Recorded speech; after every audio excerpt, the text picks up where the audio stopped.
धरती पर सर्दियों ने अपना कहर ढा दिया था। हर तरफ बर्फीली हो रही थी और दिन पे दिन तापमान गिरता जा रहा था। सड़कों पर भी लोग बहुत ही कम नजर आ रहे थे। सभी लोग अपने घरों में आग जलाकर ठंड से बचने की कोशिश कर रहे थे। लेकिन धरती के पार भी एक दुनिया थी, भूतों और चुड़ैलों की दुनिया। इस भूतिया दुनिया में असर दिखाई दे रहा था। तेज हवाएं और मूसलाधार बारिश ने चुड़ैलों को अपने घरों में कैद। खुद आग जलाकर अपने हाथ से चुड़ैल पत्नियां अपने भूत पतियों के लिए गुर्दों की बिरयानी बना रही थी। घर में तो भूत गरम गरम खूनी सूप को पीकर अपनी ताकत बढ़ा रहे थे। इसी भूतिया दुनिया में एक रूपा नाम की चुड़ैल अपनी बेटी मीना के साथ एक टूटे फूटे खंडर से घर में रहते थे।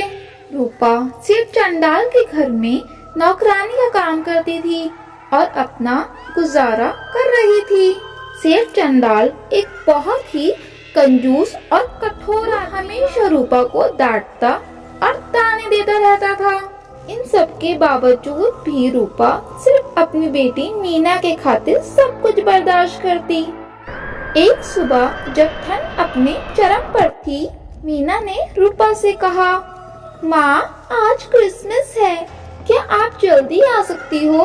मैं ना गाजर का हलवा खाना चाहती हूँ और नए कपड़े भी पहनना चाहती हूँ। अगर आप जल्दी आओगे तो हम साथ में क्रिसमस मनाएंगे। रूपा ने मीना को गले लगाया और कहा, हाँ मेरी बच्ची, मैं पूरी कोशिश करूँगी। आज साहब के घर में बहुत बड़ी पार्टी है, लेकिन मैं फिर भी जल्दी आने की कोशिश करूंगी। चंडाल के घर में बहुत बड़ी पार्टी थी। बहुत सारे भूत और चुड़ैल वहाँ मौजूद थे। ओए बल्ले बल्ले, ओए शाबा शाबा, ओए बल्ले बल्ले, ओए शाबा शाबा। तू मार और भूल जा, तू पेग मार और भूल जा। हर तरफ डांस और पार्टी का माहौल था।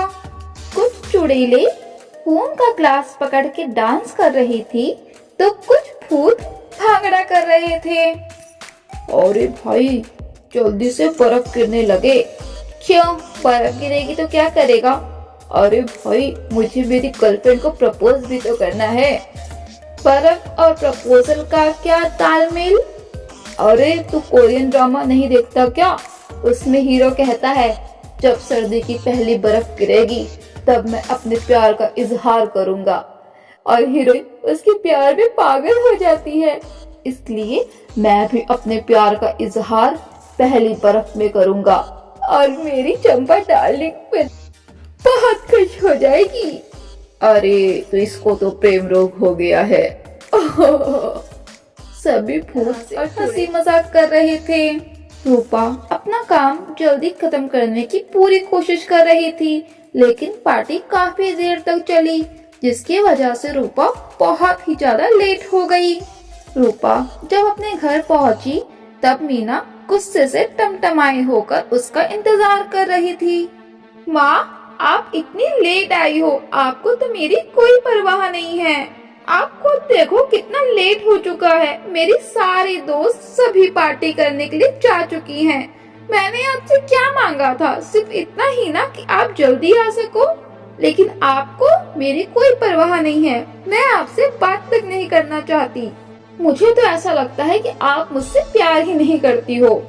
मीना ने गुस्से में अपनी माँ को बहुत कुछ सुना दिया, जिसे सुनकर रूपा की आंखों में आंसू आ गए और वो वहीं बेहोश हो गई। मीना को अपनी गलती का थोड़ा एहसास हुआ और जब उसने देखा तो अपनी माँ को बेहोश पाया।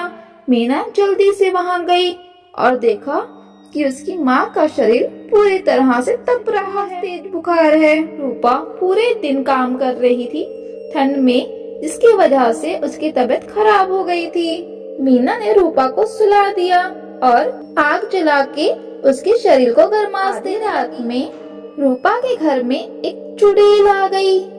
हा हा हा हा हा हा हा हा हा, मैं हूँ। आवाज सुन के मीना की आँख खुल गई। तुम कौन हो? बच्ची, मैं हूँ सेंटा चुड़ैल। और मैं तुम्हारी कोई भी इच्छा पूरी कर सकती हूँ, लेकिन याद रखना सिर्फ एक ही इच्छा पूरी होगी। तो मांगो, तुम्हें क्या चाहिए? सेंटा चुड़ैल, आप मेरी माँ को ठीक कर दो, मेरी माँ को बहुत बुखार है। अरे बच्ची, तुम चाहो तो कुछ भी मांग सकती हो, नए कपड़े या नए खिलौने, चाहो तो स्वादिष्ट खाना ही मांग लो। नहीं, मुझे बस मेरी माँ चाहिए, तुम उसे ठीक कर दो, मेरी माँ बहुत अच्छी है। अगर मेरी माँ बीमार रहेगी तो इन सब का कोई फायदा नहीं है। ठीक है, जैसी तुम्हारी मर्जी। रूपा को अपने जादू से ठीक कर देती है कि सेंटा चुड़ैल गायब हो जाती है।